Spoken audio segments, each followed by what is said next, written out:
Ciao e bentornato. In questo tutorial approfondiamo ulteriormente il discorso sulle simmetrie analizzando alcune situazioni particolari e vediamo come è possibile generare l'equazione di una funzione pari oppure di una funzione dispari a partire dall'equazione di una funzione qualsiasi. Alla fine del tutorial ti propongo alcuni esercizi sulle simmetrie con i relativi risultati. Iniziamo! Innanzitutto ti voglio insegnare come è possibile generare equazioni di funzioni pari oppure di funzioni dispari a partire dall'equazione di una funzione qualsiasi.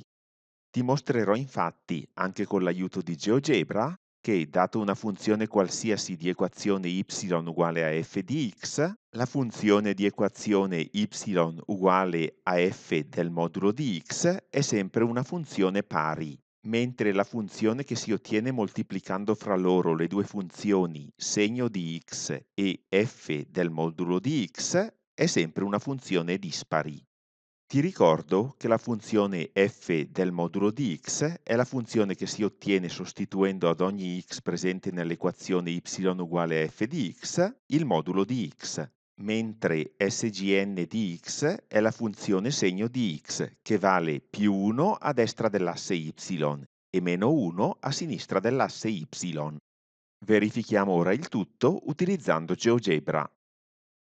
Innanzitutto ti mostro il grafico della funzione y uguale segno di x, che, come già detto, vale più 1 a destra rispetto all'asse y e meno 1 a sinistra rispetto all'asse y.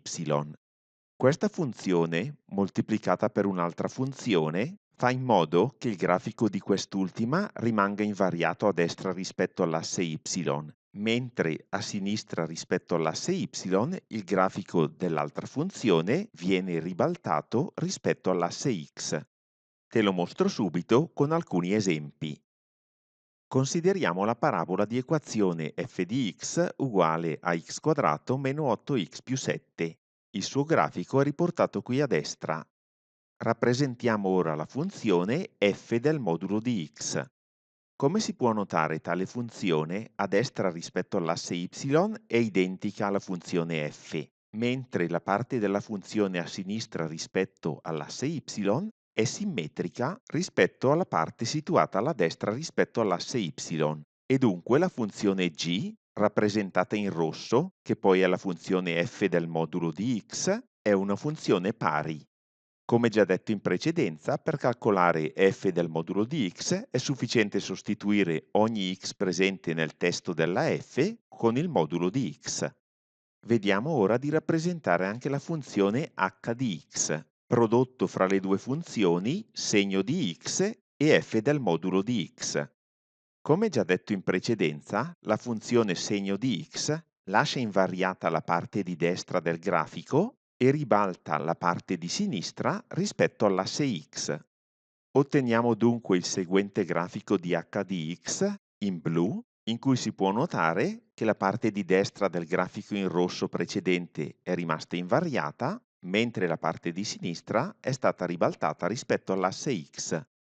Cancellando ora il tratto nero rimanente della f di x, possiamo notare che il grafico in blu è il grafico di una funzione dispari, poiché è perfettamente simmetrico rispetto all'origine. E quindi, riepilogando quanto detto, data una funzione qualsiasi f di x, la funzione g di x uguale a f del modulo di x è sempre una funzione pari, mentre la funzione h di x uguale al prodotto fra le funzioni segno di x e f del modulo di x è sempre una funzione dispari. Vediamo ora velocemente un altro esempio. Questa in nero è la funzione radice quadrata di x meno 3, questa in rosso è la funzione f del modulo di x, cioè la radice quadrata del modulo di x meno 3, e come si può notare è una funzione pari poiché è simmetrica rispetto all'asse y, e questa in blu è la funzione h di x prodotto fra le funzioni segno di x e f del modulo di x, che come si può notare è una funzione dispari, poiché è simmetrica rispetto all'origine. E quindi, come abbiamo detto, partendo da una funzione asimmetrica, siamo riusciti a generare una funzione pari e una funzione dispari. Facciamo ora un'altra importante considerazione. Per quanto riguarda le funzioni composte, si può dimostrare questa proprietà.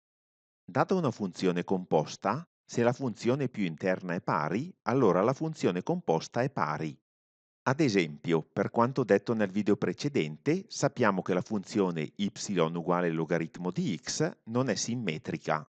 La funzione y uguale logaritmo di x quadrato più 1 è però una funzione pari, poiché la funzione più interna, y uguale x quadrato più 1, è una funzione pari. Ve lo mostrerò poi utilizzando GeoGebra. Come ulteriore esempio, sappiamo anche che la funzione y uguale a 2 alla x non è simmetrica. Infatti abbiamo detto nel video precedente che la funzione esponenziale non è simmetrica. La funzione y uguale 2 elevato alla x quadrato meno 1 è però una funzione pari, anche in questo caso, poiché la funzione più interna, y uguale x quadrato meno 1, è pari. Vediamo ora graficamente questi due esempi. Questo è il grafico della funzione y uguale logaritmo di x quadrato più 1, che come si può notare è il grafico di una funzione pari, nonostante il grafico della funzione logaritmo in verde sia il grafico di una funzione asimmetrica. E questo è il grafico della funzione y uguale a 2 elevato alla x quadrato meno 1, che, come si può notare, è di nuovo il grafico di una funzione pari, nonostante il grafico della funzione y uguale 2 alla x, in verde, sia il grafico di una funzione asimmetrica. Per concludere il discorso sulle simmetrie, ti assegno ora qualche esercizio in cui dovrai stabilire, calcolando f di meno x, se le funzioni assegnate sono pari, dispari oppure né pari né dispari. Nei risultati ho indicato con P le funzioni pari, con D le funzioni dispari e con N le funzioni né pari né dispari. Con questo abbiamo concluso. Io ti ringrazio per aver seguito il video fino alla fine, ti invito a lasciare un like se ti è piaciuto, a commentare e naturalmente a farmi domande se qualcosa non ti è chiaro e, se non l'hai già fatto, a considerare l'opportunità di iscriverti al canale in modo da rimanere sempre aggiornato sulle mie nuove pubblicazioni. Nel prossimo tutorial vedremo come si determinano le coordinate dei punti di intersezione di una funzione con gli assi cartesiani. Vi aspetto! Ciao!